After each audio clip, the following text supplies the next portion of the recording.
wanna rock too. Welcome back. Few bands to find 80s rock like Twisted Sister, and with the new A&E Biography on frontman Dee Snider coming out, we got the chance to speak with the guy himself about his 40 years of sticking it to the man. Check it out. Big rock and roll welcome to DBL. This is Dee Snider. Yes. Thank you. Great to be here. Absolutely. Thanks for sticking around after that intro, Dee, but let's jump right Jeff. in. You've been the face of rock since you stepped onto the scene, but you started as a choir boy. So how does one go from a choir boy to Twisted Sister? You know what? I knew at the age of 9 years old that I was going to be a rock star.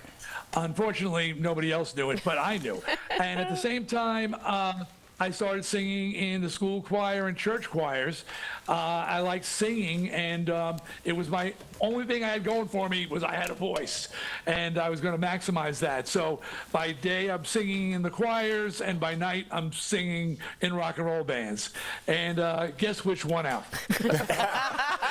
But I could see how that would help, though, getting those both worlds in there. It's going to affect your voice, affect your perspective, and all that kind of stuff. And here you are now. How did you come up with that distinct look for the band? Like, what was that inspired by? I remember watching you on MTV and VH1 and being like, you opened up a world for me in Cleveland, Ohio I did not know existed. So I appreciate you.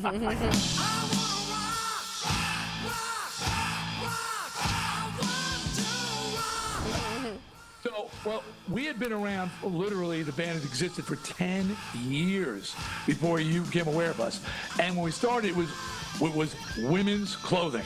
Women's clothing and just like most rudimentary, ridiculous makeup we put on our faces. And then I met my wife, Suzette, who I've been with for 48 years. And she sat me down one day and she said, "You're not pretty." I said, "What? I'm not pretty?" She goes, "You're not pretty, and you're not wearing makeup. You're wearing war paint." And she worked with me. She made all the Twisted costumes, did the hair, did the makeup. 48 years and counting. And so she's the one who sort of had that come to Jesus moment. There you she go. Said, "Listen, this dressing like a woman thing. It's not going to fly." But behind every good rocker is a strong woman. I appreciate that. All right, We're Not Gonna Take It was an anthem for the youths at the time. That's still the anthem. I know. I sound 100 years old.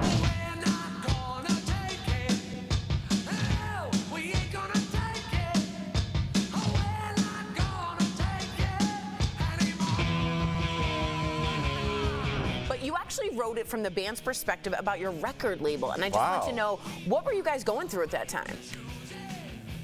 Well, you know, I had a lot to complain about. The band couldn't get signed. We were hugely popular regionally, playing to like 1,000, 3,000 kids a night with no record out. We were just this phenomenon. And then, you know, of course, I had all the other gripes in the world, parents and all that stuff. And We're Not Gonna Take It, I was, mad at the world at that point in my life. But I wanted this song to be one that was left open to people putting their frustration into it. And that's why I think it was a Village Voice that reviewed the song. They had 3 words: what, from whom. Oh, that's all they wrote. And then a big blank area. What, from whom? And I was like, that's the point. That's the whole point. Whatever you're mad at, that's your song. So all over the world now, this song has transcended the 80s, and it's the go-to song everywhere in the world. When you're mad as hell and you're not going to take it anymore, we're not going to take it. Yeah, that's what I say about Jeff all the time. Yeah. All right, let's try to take one more question here. We only got about 30 seconds. But you wrote a Christmas song for Celine Dion, but she didn't know it was you for years. God bless us, everyone. So have you been in touch with her since the diagnosis? First of all, I did not write it for her.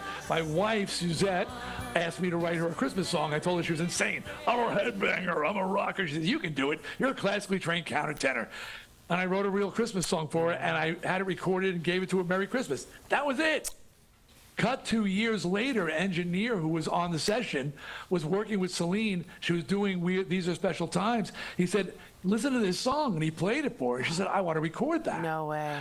And when he told me, I said, did you tell her that I wrote it? He says, no, I didn't. I said, well, don't tell her. Don't tell her Dee Snider wrote a Christmas song, that weird guy. But no, I've never actually met her. And that record is the biggest selling holiday album in history. Wow. Thank you, Saint Celine. You built this dungeon I'm sitting in. But yeah, I never got to meet Celine, and I would love to, actually. I love it. Thank you so much, Dee. DVL Nation, do not miss the A&E biography of Dee Snider, Sunday, June 23rd. Thank you again. You are so awesome to work with. Man. Rock out. Appreciate you, bro. And thank you again.